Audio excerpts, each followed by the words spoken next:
Welcome into another special edition of Cyberly Hits the Road, where during the entire month of August, me, your host, Blythe Brumleve, owner of Digital Dispatch, is hitting the road to different conferences and events in order to bring those in-person conversations from a digital space into an in-person space. And so if you've caught the last couple of episodes during the month of August, you've probably seen me over at the IGNITE conference. We're continuing the discussion with our next guest, who is Sandy Vosk. He is the owner of Advanced Technology Solutions, and he's been in the industry for a while, around the industry at least. His father was a truck driver since he was a little kid. He got started very early on as a developer, working for other companies. Now he helps other companies make those difficult technology decisions as more and more tech enters the space. So it's a challenge that he is going after, but he breaks it all down during our discussion here. And then he also is going to touch on a little bit about the youth programs that he is involved with in the New York, New Jersey area, where he is helping the youth understand difficult supply chain problems that are going on in the world, especially when it comes to vaccine distribution. He's a content creator, and he thought, what better way in order to get the message out about these difficult supply chain challenges than to just interview the folks who are in charge of it. So he's done that, and we break all that down in this first episode.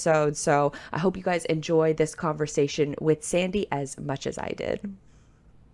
Welcome into another episode of Cyberly Hits the Road. My name is Blythe Brumleve, owner of Digital Dispatch and host of Cyberly. I am joined today by Sandy Vosk, who is the president and CEO of Advanced Technology Solutions. And you were just talking about how you're a developer. Can you give us a little bit of background of your company and what you do? Well, I was a developer.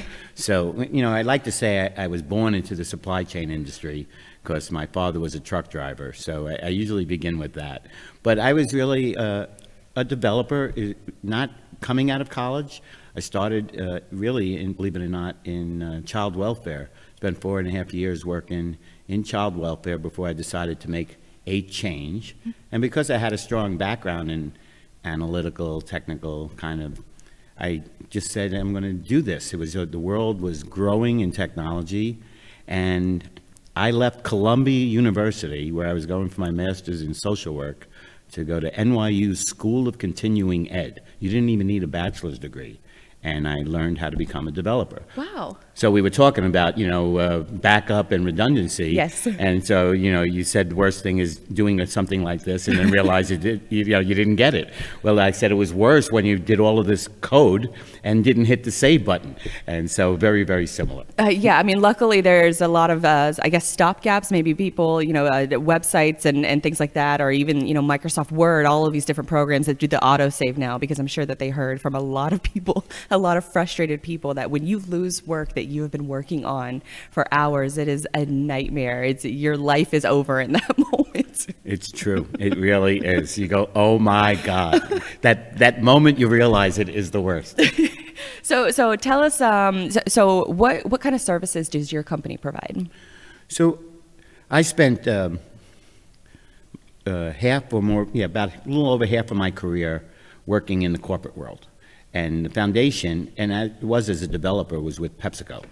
And with Pepsi, I was developing software to track the sales and promotion of the products that they sold through their franchises. And it was just Pepsi was a Fortune 50 company, way ahead of their time in terms of using handhelds and just route management and loading trucks. It was a tremendous company. But over the years, I was always looking to grow, and where were things going, and how do I match my skills.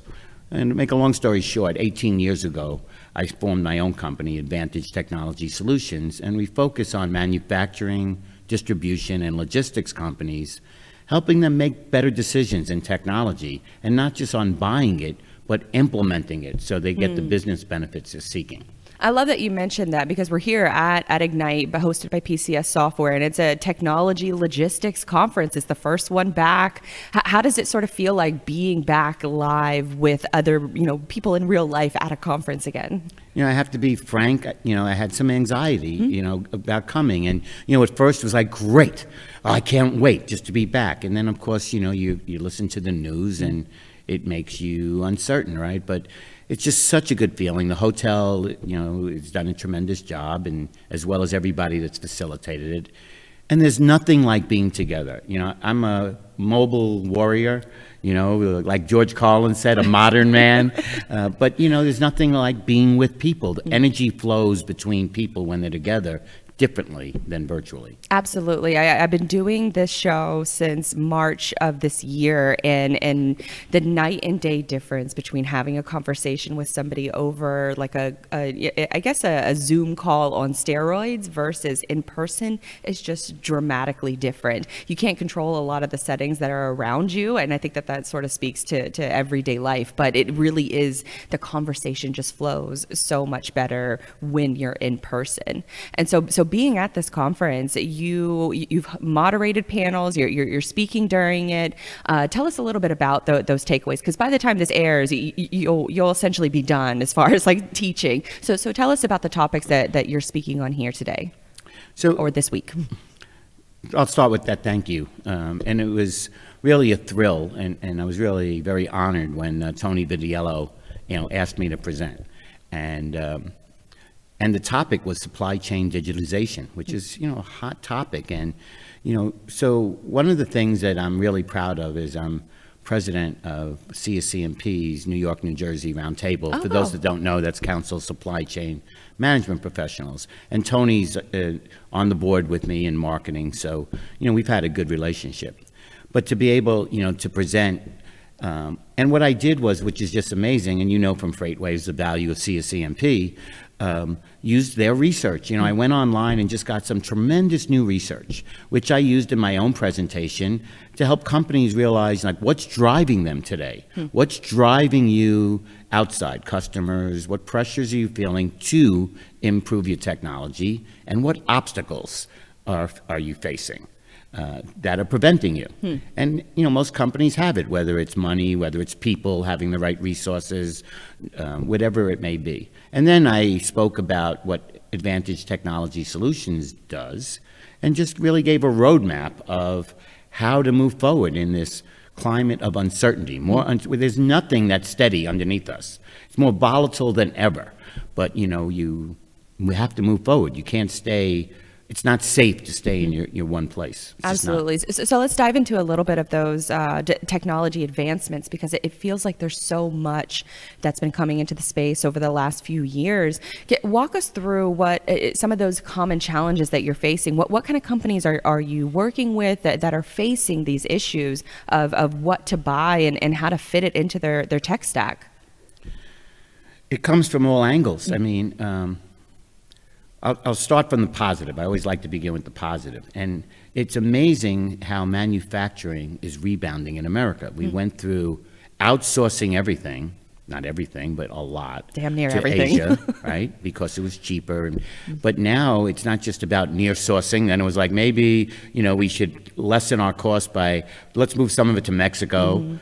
But now it's about, resourcing in America. And it's not merely because of finances, it's because of past investment. And our companies are ready for it to utilize technology and compete.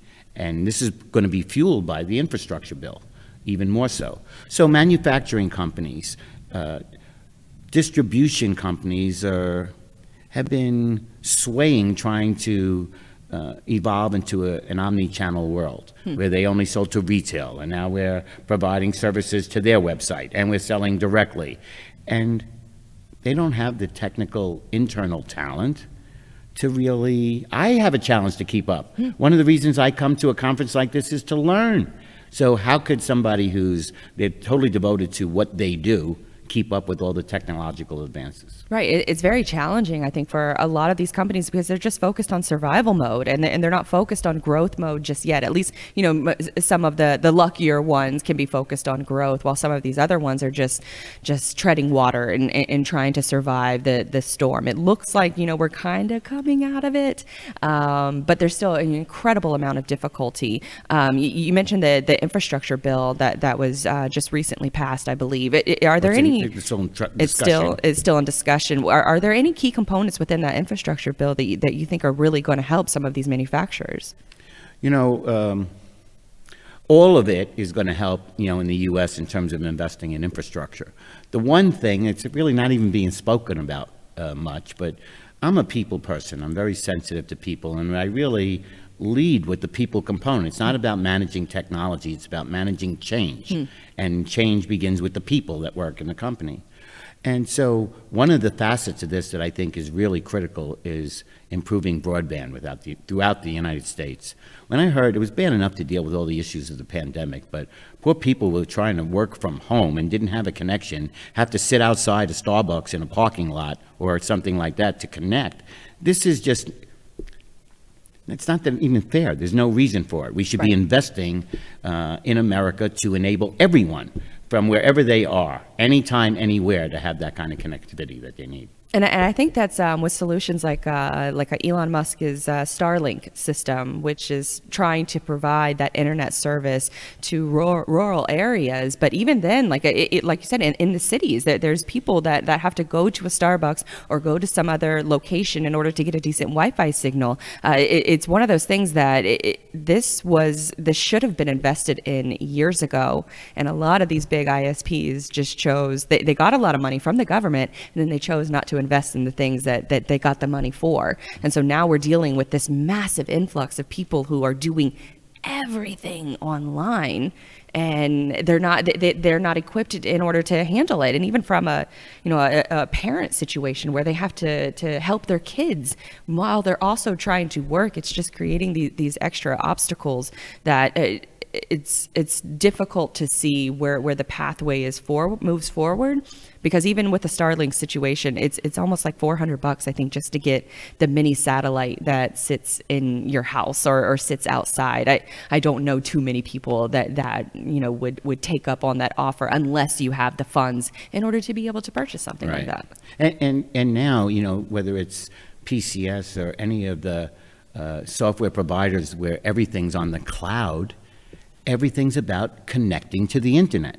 And so, I've been using a line for years. Actually, I came to me from when I ran a 7x24 365 organization, that you're only as strong as your weakest link. You could do everything right, but whatever that weakest link is could destroy everything. And in this case, it's connectivity. You could have all this great opportunity, but if you don't have ample connectivity in your business or your warehouse or for your drivers to connect and communicate, then the ability to share information real time is gone. Right.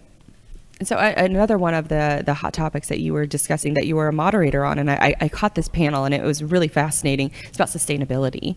Can you give us some key takeaways of what you got from that conversation? First of all, it's just amazing. And again, why come to conferences? Because you get blown away by what you don't know is going on. Right. And so just with Detmar Logistics and what they're doing with electronic vehicles today, and they just posted this morning that they're adding 300 more. So this is amazing to me that, companies are not, while companies, we just came from a session where someone said they ordered a Tesla truck and they have no idea when it'll arrive, but they're also, this is reality, right? There's some that's future, but there's some real business utilization right now in 2021 that's amazing and can be modeled. And, if they're getting success, then it could drive success elsewhere. So that was one. The second, and this is really key to me, and I think last year is really demonstrated, not just in the United States, but globally, it's about people and, paying attention to people. And that's really important in overall sustainability from a consumer perspective. How are companies treating their people, and is there diversity, equity, inclusion, all of that. This is not just a nice to have. This is now becoming more and more important in the buy decision, which makes companies more focused on it, and they know they have to deal with it. And the other piece of this is really managing your the companies you work with, your suppliers, and what are they doing? Because consumers are paying more and more and more attention to it. So, and again, the infrastructure bill and climate is now becoming more focused from a national perspective. So I think these are forces in motion that will continue, and I think those are really positive. And it almost goes back to the central theme that you have to adapt to survive, especially with not just on the people side of things, but the technology side of things. So true. But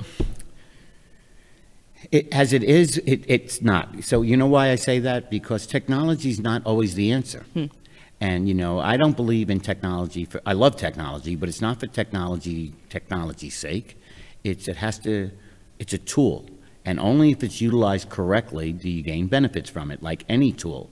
So it's really about applying technology in a business, how and where one gets the greatest benefits. And why I said that is that, there are third-party logistics companies out there that are still, they're bringing corrugated pallets, and they don't see the need for even barcoding. And if they could manage, and they have strong enough processes, and they're making money because people continue to fill their warehouses, they're not as motivated to improve their technology. But if you're in e-commerce, if you're in fulfillment, if you're, dealing with not just pallets, but cases and eaches, and the return of those, which is a whole separate. Nobody in this conference yet has talked about reverse logistics and the secondary market, which in my opinion is going to really take everything that we've just talked about tenfold. Right, because what's the point in offering e-commerce solutions if you don't have a good reverse logistics plan? And that's a really good point. I think that's something that isn't being talked about enough. How are you helping companies with the decision of what kind of technology to purchase or to invest in? Because it seems like you hit the nail on the head with processes. If somebody is stuck in their ways as far as their processes are concerned, but maybe they see a room for improvement in certain areas, how are you approaching that conversation in order to advise them on what tech to even add to their tech stack? It's such a great question. So, I always begin with, where are you? So what I like to do is start with the executives, and, if I get engaged in a project with a company, what I usually do is help them document their requirements. And whether it's for software or automation, this is no longer just a financial decision or an IT decision. It has to be a cross-functional decision. And so all of the parties that are impacted, operations, customer service, but sales and marketing, every person in that company that's involved needs to be involved in the decisions, from looking at the vendors to the final decision on that. And that's really the most critical thing. And out of that, once you have a clear understanding of where you are and what you're seeking, then you could start looking at vendors that may match that. And you start looking at how well they match that. And so you brought up marketing, which I could talk all day about. And you're also, what I loved about your profile is that you're also a podcaster. You started creating content. Can you tell us a little bit about why you wanted to start creating content and what you've learned so far? Wow, that's such a great question. So, first of all, sometimes it's just karma, right? And things just happen. And so I had followed a colleague from my Pepsi days, and he started doing some digital content. And because of the pandemic, I decided to do a series on the impacts of the vaccine and really look at it from a supply chain perspective. Because what I said to myself was, this is the greatest supply chain challenge in history. Distributing these vaccines are the greatest supply chain challenge in history. And not only is just that in and of itself going on, but the technologies that are fueling that. Think about the sensor technology, what we're doing to keep, the Pfizer, Moderna vaccines, at the proper temperature. That's now going to transfer to the whole food industry.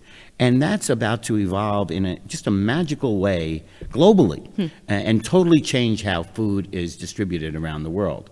So I did a 12-part series on it and really looked to use it as, how do you take a lesson from, managing capacity, distribution, technology, and applied it to day-to-day business and supply chain. So companies and executives could look at, okay, this is what's going on, and that there's a lesson here that I could utilize and learn. So I felt really good about it and got some tremendous feedback on it. And what were some of those lessons that you learned that companies should be taking advantage of after studying the vaccine distribution plan? So there's so many lessons. Just think about one of the things that I really talked about yesterday. Such a great question. Thank you for asking that. is about, I didn't think this was a good plan. We had Operation Warp Speed. And I spoke yesterday that failing to plan is planning to fail. And Operation Warp Speed was about, getting the vaccines and storing the vaccines, but not distributing the vaccines. It had nothing to do with distributing the vaccines to the states, to the cities, to the people. And that was the hole in the plan that the Biden administration, inherited. And so that's such a valuable lesson about planning and the thinking last through mile. planning. They didn't plan for the last mile. Exactly, right? And then it was about, okay, going back to you're only as strong as your weakest link. Well, think about the challenges people had in just using systems that aren't good to begin with in hospitals, et cetera, to register and, get an appointment for a vaccine. Those systems were broken. They're horrible. Voicemail messages, call back tomorrow. So really valuable in terms of, how do your customers try to connect to you? Demand planning, right? Did we have enough?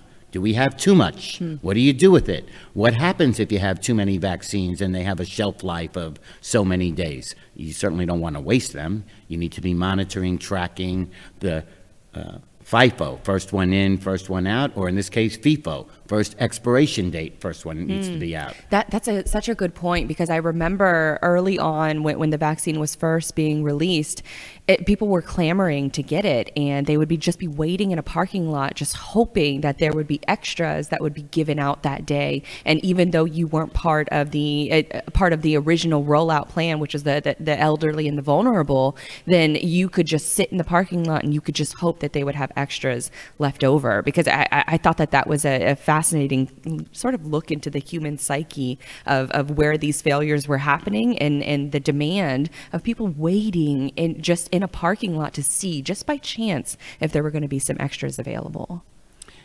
Absolutely true. And one thing I was thinking of it as you were just saying this. I just mentioned in the last session, which was a phenomenal session about where technology is going and AI and machine learning. And I said to really get the maximum benefits, it can't just be an internal focus. There has to be collaboration, because that's really where the maximum benefit is. And so even that I used, when you looked at the collaboration between FedEx and UPS, splitting the nation, East Coast, West Coast, we'll handle this side, you handle that side, and to be able to do that, for Pfizer was just phenomenal. Companies working together to get it done. And I just really traditional applauded competitors too. You would have never thought that competitors like that, heated competitors, which there's a fantastic podcast series, Business Wars, that covers their history and how they started. So I thought that was even more. You brought up a great point with them two working together after they have had heated competition over the last sort of few decades, which I think is what was kind of cool to watch. Switching gears a little bit, what are a few things that you're thinking about today that you weren't thinking about 12 months ago?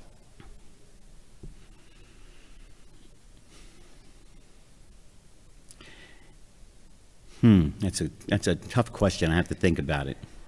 Because I know you mentioned collaboration. I think that's challenge one of the bigger right now. ones. The challenge right now is,